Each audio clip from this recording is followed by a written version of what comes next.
Hi friends, welcome to crazy wonders channel. ఈరోజు మనం నా దగ్గర ఉన్న సాఫ్ట్వేర్ గురించి మీద డిస్కస్ చేయబోతున్నాను. అదే అల్టీమేకర్ క్యూరో అనమాట. ఇది ఒక 3D ప్రింటర్ సాఫ్ట్వేర్ అనమాట.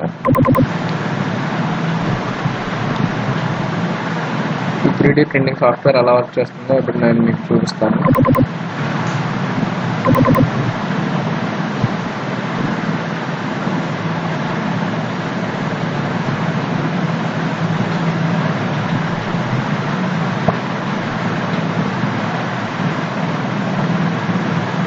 దీనికన్నా ముందు మన దగ్గర ఒక డిజైన్ సాఫ్ట్వేర్ అనేది మనకి ఉండాలి. ఆ డిజైన్ సాఫ్ట్వేర్లో మనం డిజైన్ చేసినవి లేదా మనం నెట్లో నుంచి డౌన్లోడ్ చేసుకున్నాయి అవి దీనిలోకి మనం కన్వర్ట్ చేసుకోవాలన్నమాట. అది ఎలాగో చూద్దాం.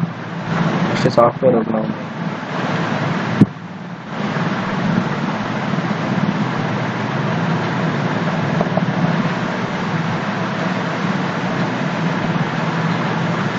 ఇది మోస్ట్ కామన్లీ అందరూ చాలామంది వాడేది ఇదే సాఫ్ట్వేర్. చూసాం ఇది 3D ప్రింటర్ స్పేస్ అనమాట. మనకి ఇది ఓపెన్ చేయగానే ఇలా సింపుల్గా ఉంటుంది. ఈ పైన మనం చూడొచ్చు ఈ ట్యాబ్లో prepare, preview, monitor, market place and sign in. దాని కింద కనుక చూసినట్టయితే క్రియాలిటీ అండర్ అనేది ఒక 3D ప్రింటర్. ఈ 3D ప్రింటర్ మనం సెలెక్ట్ చేసుకున్నాం అనమాట. ఇక్కడ అండ్ యాడ్ ప్రింటర్ ఉంది కదా, దీనిలో నుంచి మనం సెలెక్ట్ చేసాం. దాన్ని ఇక్కడ మనం చూసినట్టయితే దాని స్పెసిఫికేషన్ ఉంటుంది. మనం వాడిన మెటీరియల్ PLA. దాని నాజిల్ సైజ్ వచ్చేసి 0.4 mm నాజిల్ ఉంటుంది దానికి 3D ప్రింటర్కి. నెక్స్ట్ ఇక్కడ చూసినట్టయితే మనం క్వాలిటీ అండ్ అదర్ ఫీచర్స్ని కనుక మోడిఫై చేసుకోవాలంటే మనం ఇక్కడ చేసుకోవచ్చు. ఇక్కడ చూసినట్టయితే మనకి చూడండి లో క్వాలిటీ అంటే 0.28 mm అనమాట లేయర్ హైట్.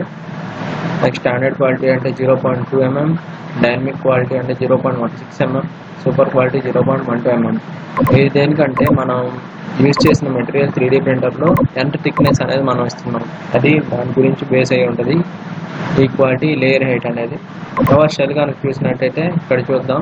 ఇక్కడ డీటెయిల్గా మనకి మనం క్రియేట్ చేసే ఆబ్జెక్ట్ యొక్క thickness, wall thickness, number of lines అంటే వాల్లో ఎన్ని లైన్స్ ఉండాలనేది, నెక్స్ట్ టాప్ బాటమ్ థిక్నెస్ అంటే టాప్లో ఎంత థిక్నెస్, బాటంలో ఎంత థిక్నెస్ ఉండాలనేది, నెక్స్ట్ లేయర్స్ ఎన్ని ఉండాలనేది, ఇలాగా అన్ని స్పెసిఫికేషన్ డీటెయిల్గా ఉంటాయి. ఇన్ఫిల్ డెన్సిటీ కనుక చూసినట్టయితే మనం ఇన్ఫిల్ అనేది ఇప్పుడు మనకి ఇది ఒక ప్యాటర్న్ ఎంచుకోవాలి. మనం ప్యాటర్న్ ఎంచుకున్నాక ఆ ప్యాటర్న్ని ఇన్ఫిల్ అంటే లోపల ఎంత మెటీరియల్ అనేది ఇవ్వాలనేది మనం చూసుకుంటాం. ఇక్కడ చూసినట్టయితే మనకి చూసారు డిఫరెంట్ టైప్స్ ఆఫ్ ప్యాటర్న్స్ ఉన్నాయి. ఈ ప్యాటర్న్లో మనకి ప్రింట్ అవుతుంది. ఓకే, నెక్స్ట్ ఇక్కడ చూసినట్టయితే ఇన్ఫిల్ డెన్సిటీ అదనమాట. నెక్స్ట్ మెటీరియల్ చూసినట్టయితే మెటీరియల్ మనం చేంజ్ చేయవసరం లేదు, ఎందుకంటే PLA యూజ్ చేస్తున్నాం. ఈ మెటీరియల్ని మనం 200 degrees temperature and plate temperature కూడా ఉండాలి, ఎందుకంటే ప్లేట్ టెంపరేచర్ ఉంటేనే అది స్టిక్ అవుతుంది అనమాట ప్లేట్కి వితౌట్ ఎనీ మూమెంట్. ఒకవేళ 3D ప్రింటర్ ప్రింట్ చేసేటప్పుడు ఆ ఆబ్జెక్ట్ మొత్తం మూవ్ అయిపోకుండా ప్లేట్కి స్టిక్ అయి ఉండాలంటే ఈ టెంపరేచర్ ఉండాలి. నెక్స్ట్ ప్రింట్ స్పీడ్ వచ్చేసి 50 mm/s. మిగతా అన్ని ప్రతిదీ మనకి డీటెయిల్గా ఉంటాయి అన్నమాట. ఇలా చూసారా ఎన్ని ఆప్షన్స్, ఈ డిఫరెంట్ ఆప్షన్స్ ఉంటాయి. మనం ఇది ఇలా పెట్టేద్దాం. ఇప్పుడు చెక్ చేసుకున్నట్టయితే మనం ఒక డిజైన్ సాఫ్ట్వేర్ తీసుకుందాం. నా దగ్గర సాలిడ్ వర్క్స్ ఉంది, సాలిడ్ వర్క్స్ ఓపెన్ చేద్దాం.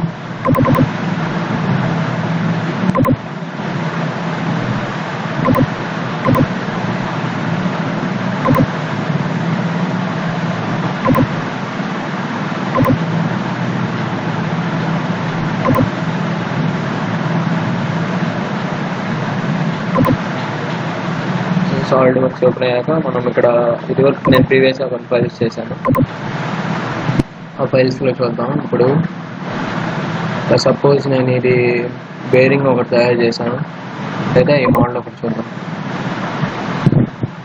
ఇది మ్యాగ్లివ్ వెహికల్ అనమాట, అంటే మ్యాగ్నెటిక్ లీవేషన్ వెహికల్. ఇది నేను డిజైన్ చేశాను. మనం డిజైన్ ఓపెన్ చేసుకోవాలి. ఫస్ట్ డిజైన్ ఓపెన్ చేశాక మనం చూసినట్టయితే 3D ప్రింటింగ్లో ఎలా వస్తుంది అనేది మనం చెక్ చేసుకున్నాం. ఫస్ట్ ఇది ఏం చేయాలంటే మనకి ఫైల్ ఉంది కదా, ఈ ఫైల్ని ఏం చేస్తామంటే ఫైల్ అండ్ సేవ్ యాజ్ నొక్కాలి. Control S file save as. ఇప్పుడు ఈ ఫైల్ ఉంది కదా, ఈ ఫైల్ని ఎలా చేస్తామంటే .htmlలోకి మనం చేసుకోవాలి. .html ఓకే, నేను ఇంజన్ అని పెట్టాను. ఇది ఒక మ్యాగ్లర్ వెహికల్. ఓకే, సేవ్ చేశాను. ఇది ఇలా సేవ్ చేసాం. సేవ్ చేసిన తర్వాత మనం అల్టిమేకర్ క్యూరాలోకి వెళ్దాం. అల్టిమేకర్ క్యూరాలోకి వెళ్ళి ఇక్కడ మనం కనుక ఈ ఫోల్డర్ని క్లిక్ చేస్తే మనం ఇందాక సేవ్ చేసుకున్నాం కదా ఆ ఫైల్ చూద్దాం. డాక్యుమెంట్స్ అండ్ డెస్క్టాప్ చేసుకున్నాం, లేకపోతే డాక్యుమెంట్స్ చేసుకున్నాం, ఎనీథింగ్. మనం ఇందాక ఇంజన్ అని సేవ్ చేస్తాం కాబట్టి చూద్దాం. ఇంజన్ ఓకే, ఇది ఇంజన్. ఓకే, ఓపెన్ చేసాం కదా, చూసారా ఇది బేస్ ప్లేట్ మీదకి వచ్చింది. ఈ బేస్ ప్లేట్ ఏంటంటే ఇది మనం వాడే మెటీరియల్ PLA కాబట్టి అంతా ఇలా వచ్చింది. మామూలుగా మనం వాడాల్సినవి గ్లాస్ అండ్ అదరి అనమాట. గ్లాస్ ఉండాలి. ఇది చూసారా ఇలా బేస్ ప్లేట్ మీద వస్తుంది. వచ్చిన తర్వాత ఇక్కడ మనం కనుక స్లైస్ అనే ఆప్షన్ క్లిక్ చేస్తే మనకి అది ప్రింట్ చేయడానికి ఎంత టైం పడుతుందో చెప్తుంది. ఇది చూసారా ఈ ఇంజన్ ప్రింట్ చేయడానికి ఇది 12 hours 10 minutes తీసుకుంటుంది. 69 grams పడుతుంది అండ్ 23.07 meters హైట్ లెగుస్తుంది. కానీ ఇది ఇంజన్ డిజైన్ అనమాట. ఇది యాక్చువల్గా మనం చూసుకున్నట్టయితే ఇది వర్టికల్గా ప్రింట్ అవుతుంది. హారిజాంటల్ మనం చేసింది చూసినట్టయితే ఇది టాప్ వ్యూ అనమాట. ఇది ఫ్రంట్ వ్యూ. యాక్చువల్గా ఇది హారిజాంటల్గా ప్రింట్ అవ్వాలి. మనకి మధ్యలో ఇక్కడ పాసిబుల్ కాదు కాబట్టి, అంటే ఈ గాల్లో అది ప్రింట్ చేయలేదు. మామూలుగా ఓన్లీ బేస్ ప్లేట్ మీద ఒకటి ప్రింట్ చేస్తుంది. ఇప్పుడు ఫస్ట్ దీన్ని క్లిక్ చేసిన తర్వాత మనకి లెఫ్ట్ సైడ్ కొన్ని ఆప్షన్స్ కనిపిస్తాయి. అది ఏంటంటే దాని మూమెంట్ అన్నమాట. దీన్ని జరుపుకోవచ్చు మనం ఎట్లా కావాలంటే అట్లా. మనకి ఎక్కడ కావాలంటే అక్కడ ప్రింట్ చేసుకోవచ్చు. బేస్ ప్లేట్ ఇది. ఈ బేస్ ప్లేట్ మనం చూసినట్టయితే గ్రాఫ్ లాంటివి కనిపిస్తాయి. గ్రిడ్స్ అనమాట, కోఆర్డినేట్ సిస్టమ్. ఇది చూసినట్టయితే మనకి ఎన్లార్జ్మెంట్ అవి కనిపిస్తుంది. ఇప్పుడు మనం తీసుకోవాలి, దీన్ని క్లిక్ చేయాలి. క్లిక్ చేసిన తర్వాత అది మనకి ఆప్షన్స్ కనిపిస్తాయి. 100% ఇచ్చాను ఇక్కడ. 100% అంటే మనం ఇప్పుడు దాని ఒరిజినల్ సైజ్ నేను ఎంతైతే డిజైన్ చేస్తానో దాని సైజ్ అంతే ఉంటుంది. వాళ్ళు 50% చేస్తే దాని సైజ్ రెడ్యూస్ అయిపోతుంది. ఓకే, నెక్స్ట్ దీన్ని రీసెట్ చేసిన, ఫ్లాట్గా లే చేసిన, దీన్ని మార్చుకోవాలి. మన పొజిషన్స్ మార్చేది ఇది. నెక్స్ట్ మిర్రర్ అనేది ఏంటంటే సేమ్ అలాంటి కాంపోనెంట్సే తిప్పుకోవడానికి. మనం ఇట్లాగా మిర్రర్ అంటే మిర్రర్ ఏ డైరెక్షన్లో కావాలంటే ఆ డైరెక్షన్ తిప్పుకోవడానికి, మనకి ఆపోజిట్ డైరెక్షన్ కావాల్సినప్పుడు. నెక్స్ట్ మనం వ్యూస్ మార్చుకోవాలంటే ఈ ఆప్షన్ ఉంది మనకి. ఒకవేళ మనం అది ఎస్కేప్ అయిపోతే మళ్ళీ దాన్ని క్లిక్ చేసి తర్వాతే మనకి ఆప్షన్స్ కనిపిస్తాయి. ఫ్రెండ్స్ ఇది సంగతి. నెక్స్ట్ ఇక్కడ చూసినట్టయితే మనం ఇది 50% చేస్తాం కదా, ఇప్పుడు మళ్ళీ స్లైస్ చేసి చూద్దాం. ఎందుకంటే టైం తగ్గుద్ది అనమాట. మనకి అంత మెటీరియల్ చూసారా 12 hours నుంచి 2 hours 20 minutesకి వచ్చింది. అట్లా only 11 grams of material use అవుతుంది.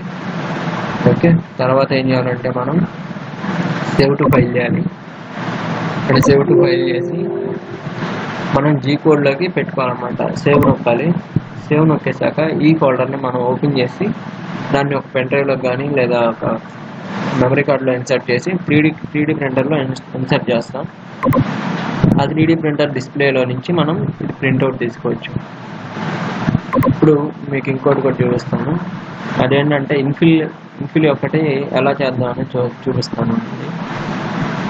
ఇప్పుడు కనుక మనం డిఫరెంట్, ఇప్పుడు మనం సూపర్ క్వాలిటీలో ఉంది కదా, లో క్వాలిటీ పెడదాం.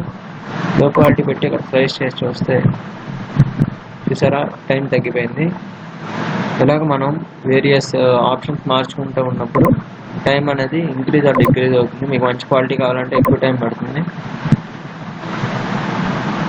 చూసారా స్టాండర్డ్ క్వాలిటీకి 1 hour, and dynamic quality, see this,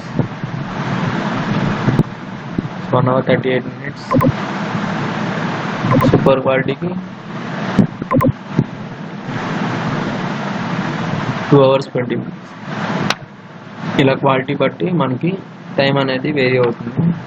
ఇన్ఫిల్ density కనుక చూసుకున్నట్టు ఇన్ఫిల్ డెన్సిటీ మార్చడం వల్ల 100% పెట్టినప్పుడు స్లైజ్ 5 hours పడుతుంది.